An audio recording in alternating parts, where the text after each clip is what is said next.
Hello everyone, educare YouTube চ্যানেলে তোমাদের স্বাগত জানাই। আমাদের আজকের আলোচনার বিষয় হলো নবম শ্রেণীর তৃতীয় পর্যায়ক্রমিক মূল্যায়নের একটি বাংলা কবিতা রবীন্দ্রনাথ ঠাকুর রচিত খেয়া কবিতাটির সমগ্র বিষয়বস্তু আলোচনা, কবিতাটির প্রতিটি লাইন ধরে ধরে বিস্তারিত আলোচনা এবং কবিতার মূল উৎস আলোচনা। আজকে আমি এই খেয়া কবিতাটি তোমাদের অত্যন্ত সহজ সরলভাবে বুঝিয়ে দেওয়ার চেষ্টা করছি। আলোচনাটি তোমরা শুনে নিলে এই কবিতা থেকে আসা পরীক্ষায় যে কোনো প্রশ্নই তোমরা লিখতে পারবে এবং কবিতা থেকে তোমাদের আর কোনো সমস্যা থাকবে না। সমগ্র কবিতাটি জলের মতো তোমরা বুঝে যাবে। তো আজকের ভিডিওটি প্রথম থেকে শেষ পর্যন্ত অতি অবশ্যই দেখো, কোথাও স্কিপ করো না। তো চলো শুরু করা যাক আজকের ভিডিওটি। কবিতাটি আলোচনার আগে প্রথমে আমরা জেনে নিই এই কবিতাটি কোথা থেকে নেওয়া হয়েছে, অর্থাৎ কবিতাটির মূল উৎস কি। তোমাদের পাঠ্য খেয়া কবিতাটি কবি রবীন্দ্রনাথ ঠাকুর রচিত চৈতালি কাব্যগ্রন্থের 19 সংখ্যক কবিতা, অর্থাৎ তোমাদের এই কবিতাটি চৈতালি কাব্যগ্রন্থ থেকে নেওয়া হয়েছে।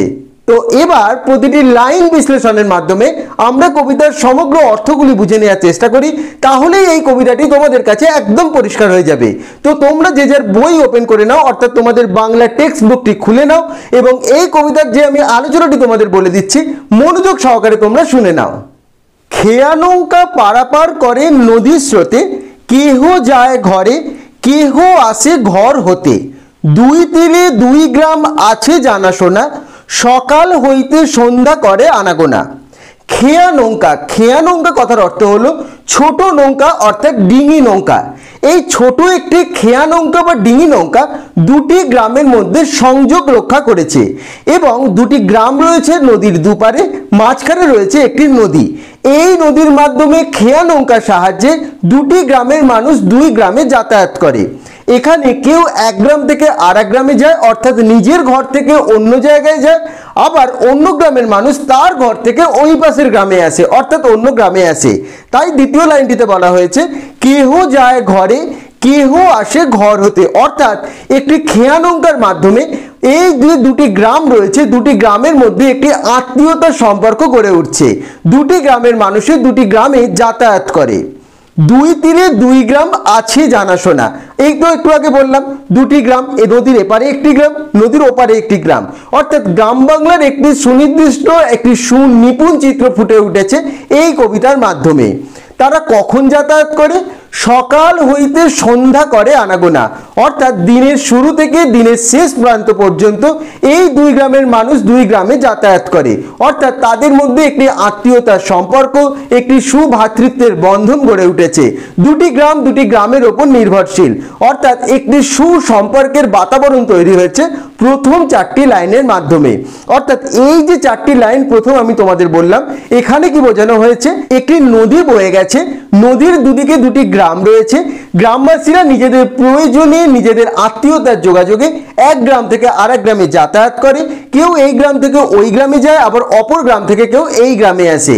এইভাবে দুটি গ্রামের মধ্যে একটি আত্মীয়তার বন্ধন, একটি সুবন্ধনে আবদ্ধ হয়ে গেছে এবং দুটি গ্রামই দুটি গ্রামের ওপর পরস্পর নির্ভরশীল হয়ে পড়েছে, অর্থাৎ একটি গ্রাম বাংলার অপরূপ ছবি এখানে ফুটে উঠেছে যা আত্মীয়তার বন্ধনে আবদ্ধ। এরপরে দেখো, পৃথিবীতে কত দ্বন্দ্ব কত সর্বনাশ, নূতন নূতন কত গড়ে ইতিহাস। প্রথম 4টি লাইনে আমরা দেখলাম কি দুটো গ্রামের উপর নির্ভরশীলতা, তাদের নিবিড় বন্ধনের কথা। এই দুটি গ্রাম তারা নিজেদের মধ্যে ছাড়া বাইরের সঙ্গে, অর্থাৎ বাইরের পৃথিবীর সাথে সেভাবে যোগাযোগ রাখেনি। যখন এই সুসম্পর্ক বজায় রেখেছে দুটি গ্রাম, ঠিক সেই মুহূর্তে বাইরের পৃথিবীতে কি কি ঘটছে এর পরের লাইনগুলিতে সেগুলি রয়েছে। কি রয়েছে দেখো, পৃথিবীতে কত দ্বন্দ্ব কত সর্বনাশ। এই যে পৃথিবী, এই পৃথিবীতে আমাদের হিংসা মারামারি দ্বন্দ্ব এগুলো কিন্তু লেগেই রয়েছে। এই দ্বন্দ্ব সর্বনাশ কিন্তু গোটা পৃথিবীতেই প্রতিনিয়ত ঘটে চলেছে। তা কি ঘটন করছে? নূতন নূতন কত গড়ে ইতিহাস, অর্থাৎ আজ হিংসা দ্বন্দ্বের মাধ্যমে একজনের পতন, আবার অপর পক্ষে সেই পতনের ওপর নতুন সিংহাসনে আরোহণ। এইভাবেই কারোর সর্বনাশ হচ্ছে, কারোর আবার সেই সর্বনাশের ওপর নিজের ভিত মজবুত হচ্ছে। এইভাবে দ্বন্দ্ব সর্বনাশের মধ্যে কত নতুন নতুন গোটা পৃথিবীতে প্রতিনিয়ত ইতিহাস গড়ে উঠছে, সেই কথাই কবি এই দুটি লাইনের মাধ্যমে বলেছেন। তারপরে দেখো, রক্ত প্রবাহের মাঝে ফেনাইয়া ওঠে সোনার মুকুট কত ফুটে আর টুটে। এই যে ইতিহাস গঠন হচ্ছে কারোর দ্বন্দ্ব সর্বনাশের মাধ্যমে, কারোর ভালো হচ্ছে তো কারোর সর্বনাশ হচ্ছে, এগুলি কিন্তু রক্তক্ষয়ী যে একদমই নয়, তা কিন্তু নয়।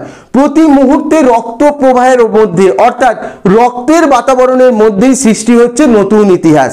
সেই রক্ত প্রবাহ নতুন করে ফেনাইয়া উঠছে, কারোর সোনার মুকুট ভেঙে যাচ্ছে অর্থাৎ সে সিংহাসনচ্যুত হচ্ছে, কেউ আবার সেই মুকুট পরিধান করে সেই সিংহাসনে আরোহণ করছে এবং এক রক্তস্নাত পৃথিবীর ইতিহাস গঠন হচ্ছে।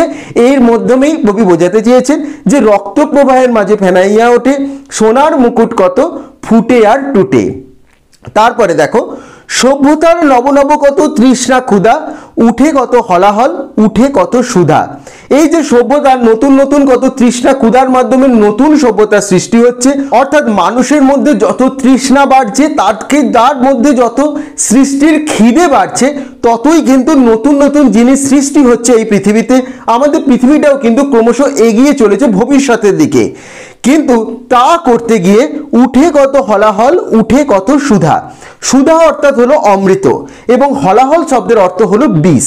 যেমন পৌরাণিক কথায় রয়েছে, যে পৌরাণিক ইতিহাস রয়েছে, সেখানে কি রয়েছে, এই দেবতা এবং অসুরেরা যখন অমৃতের সন্ধান করছিলেন তখন কিন্তু প্রথমে বিষ উঠেছিল, এই বিষকেই বলা হয়েছে হলাহল। অর্থাৎ এখানে কি প্রসঙ্গে ব্যবহার করা হয়েছে, যখন নতুন সভ্যতার দিকে আমরা অগ্রসর হচ্ছি, যত নিত্য নতুন জিনিস আবিষ্কার হচ্ছে, মানুষ যত এগিয়ে চলেছে, অর্থাৎ সভ্যতার সুধা বা অমৃত যখন গ্রহণ করছে, সেই সঙ্গে কিন্তু সেই অমৃতের পাশাপাশি বিষেরও উদ্গরণ হচ্ছে।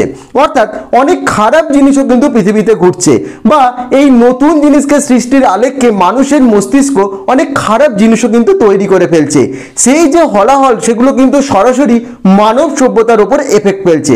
যেমন পারমাণবিক বোমা যখন আবিষ্কার হয়েছিল, জাপানের হিরোশিমা এবং নাগাসাকি এই দুটি শহর ছিল, তার উপর যে বিস্ফোরণ ঘটানো হয়েছিল, পারমাণবিক বিস্ফোরণ, এতে কিন্তু দুটি শহর পুরোপুরিভাবে ধ্বংস হয়ে গিয়েছিল, এই হিরোশিমা এবং নাগাসাকি। ঠিক সেরকমই এটি হলো হলাহল, অর্থাৎ এটি হলো সভ্যতার নতুন যে সৃষ্টি পারমাণবিক বিস্ফোরণ, এটিকে ভালো কাজে ব্যবহার না করে মানুষের ক্ষতির জন্যই ব্যবহার করা হয়েছিল। এখানেই সেটি বলা হয়েছে, নতুন নতুন সুধা বা নতুন নতুন সৃষ্টির পিছনে রয়েছে অনেক হলাহল বা অনেক বিষ, যা মানব সভ্যতাকে কিন্তু ধ্বংসের দিকেও নিয়ে চলেছে। তারপরে দেখো, শুধু হেতা দুই তীরে কেবা জানে নাম, দোহা পানে চেয়ে আছে দুইখানি গ্রাম। এই যে এত হিংসা, এত মারামারি, একে অপরকে ধ্বংস করে নতুনের সৃষ্টি, অন্যজনকে মেরে ফেলে তার উপর দাঁড়িয়ে তার সভ্যতার সৃষ্টি করা, এই যে হিংসা মারামারি সৃষ্টি, এর অনেক দূরে রয়েছে এই দুটি গ্রাম। অর্থাৎ এই দুটি গ্রামকে কিন্তু গ্রাম বাংলার প্রতীক হিসাবে ব্যবহার করা হয়েছে। তারা এসব হিংসার কথা জানে না, এইসব মারামারির কথা জানে না, সৃষ্টির কথা জানে না, বা ক্ষতির কথাও জানে না, তারা কেবল জানে দুজন দুজনকে। তাই এখানে লেখা রয়েছে, শুধু হেতা দুই তীরে কেবা জানে নাম। এই যে গ্রামের নাম কেউ জানে না, এরকম মিষ্টি গ্রাম কিন্তু পৃথিবীর মধ্যে অনেক রয়েছে, কিন্তু তাদের নাম কেউ জানে না। শুধু দুহা পানে মানে নিজেদের দিকে চেয়ে রয়েছে এই দুইখানি গ্রাম। এই আবারই বলে দিচ্ছি, গ্রাম বলতে প্রতীক হিসাবে এখানে ব্যবহার করা হয়েছে। গ্রাম বাংলার এক অপরূপ সৌন্দর্যের কথা বলা হয়েছে, যে সৌন্দর্য আত্মীয়তাকে সুদৃঢ় করে। এই গ্রামগুলি একে অপরের দিকে তাকিয়ে রয়েছে, মানে একে অপরের উপর নির্ভর করে রয়েছে, একে অপরকে ভালোবেসে সুদৃঢ় বন্ধনে আবদ্ধ হয়ে রয়েছে। এই সব হিংসা মারামারি সৃষ্টি ধ্বংস থেকে অনেক দূরে তারা রয়েছে এবং প্রচণ্ড শান্তির সাথে তারা জীবন ধারণ করছে। এই খেয়া চিরদিন চলে নদীর স্রোতে, কেহ যায় ঘরে কেহ আসে ঘর হতে। এই যে খেয়া দুটি গ্রামের মধ্যে বন্ধনে আবদ্ধ করে রেখেছে, দুটি গ্রামকে নদী দিয়ে চলাচল করে, এক গ্রাম থেকে অপর গ্রামে যায়, আবার অপর গ্রাম থেকে আর এক গ্রামে আসে। এই গ্রামগুলির মধ্যে একে অপরের উপর নির্ভরশীলতাকে বাড়িয়ে তুলেছে এই খেয়া, যা এই দুটি বন্ধনের সেতু বন্ধন করেছে দুটি গ্রামের মধ্যে। এই খেয়ার প্রবাহ কিন্তু চিরকাল চলবে, যেমন সভ্যতার সৃষ্টিও চিরকাল চলবে, একে অপরকে ধ্বংস করে তার উপর সাম্রাজ্য বিস্তারের নীতিও বহুদিন চলবে, সারা জীবন চলবে। একইভাবে যেমন সুধা অর্থাৎ বিজ্ঞানের সুধা আহরণ করতে গিয়ে হলাহলও দেখে থাকবে, পৃথিবী যেমন একদিকে সৃষ্টি হবে একদিকে ধ্বংস হবে, ঠিক তেমনি তা থেকে বহু দূরে অবস্থান করে দু একটি খেয়া নৌকার যে প্রতীক হিসাবে ব্যবহার করা হয়েছে, নৌকাটিকে দুটি গ্রামের মধ্যে এবং দুটি গ্রামকে গ্রাম বাংলার প্রতীক হিসাবে ব্যবহার করা হয়েছে।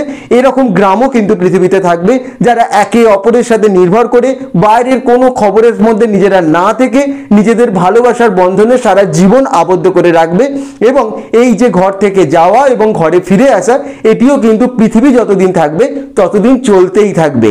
অর্থাৎ গ্রাম বাংলার এক অপরূপ সৌন্দর্য, অপরূপ যে ভ্রাতৃত্বের বন্ধন, অপরূপ যে মেল বন্ধন এই কবিতার মাধ্যমে ফুটে উঠেছে।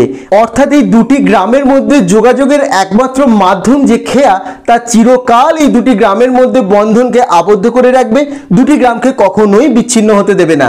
অর্থাৎ গ্রামগুলির মধ্যে যে সুনিপুণ সম্পর্ক, যে ভ্রাতৃত্বের বন্ধন, যে সুসম্পর্ক, তা কখনো বিচ্যুতি ঘটবে না যতদিন পৃথিবী থাকবে। তো বুঝতে পারলে যে এই সমগ্র কবিতার মাধ্যমে কি বোঝানো হয়েছে। খেয়া নৌকার মাধ্যমে দুটি গ্রামের আত্মীয়তার বন্ধনকে কিভাবে খেয়া নৌকা আবদ্ধ করে রেখেছে, তাই এই কবিতার মাধ্যমে বোঝানো হয়েছে। গ্রামগুলি রয়েছে এই হিংসা মারামারি থেকে অনেক দূরে, তাদের মনের মধ্যে কখনো এই হিংসা প্রবৃত্তি প্রবেশ করেনি, সৃষ্টির নেশায় নিজে অন্যকে হত্যা করার প্রবৃত্তিও তাদের মধ্যে আসেনি। তাদের মধ্যে কেবল রয়েছে আত্মীয়তার বন্ধন, একে অপরের ওপর নির্ভরশীলতা, একে অপরের বিপদে ঝাঁপিয়ে পড়া, এবং খেয়া নৌকার মাধ্যমে এই বন্ধন তাদের আরও সুদৃঢ় হয়েছে। এইভাবেই খেয়া কবিতার মাধ্যমে গ্রাম বাংলার আত্মীয়তার একটি সুসম্পর্কের বার্তা কবি রবীন্দ্রনাথ ঠাকুর আমাদের দিয়েছেন। তো আশা করছি এই সমগ্র আলোচনার মাধ্যমে তোমরা সমগ্র বিষয়টি বুঝতে পারলে, এবং এই কবিতা থেকে এবার আশা করছি যে কোনো প্রশ্নই তোমাদের পরীক্ষায় আসুক তোমরা তার উত্তর লিখতে পারবে, তোমাদের কোনো সমস্যা হবে না। তাও এই কবিতার আলোচনার কোনো অংশ যদি তোমরা বুঝতে না পারো বা তোমাদের কোনো সমস্যা হয়ে থাকে, সেটি অবশ্যই কিন্তু আমাকে কমেন্ট করে জানাবে, আমি সেই অংশটুকু অবশ্যই আবার তোমাদের বুঝিয়ে দেব। এবং এই আলোচনা নিয়ে যদি তোমাদের কোনো কিছু বলার থাকে সেটিও কিন্তু আমাকে কমেন্ট করে জানাবে। এবং ভিডিওটি ভালো লেগে থাকলে অবশ্যই ভিডিওটি লাইক এবং শেয়ার করে দেবে, এবং চ্যানেলটি অবশ্যই তোমরা সাবস্ক্রাইব করে রেখো। সকলে ভালো থেকো।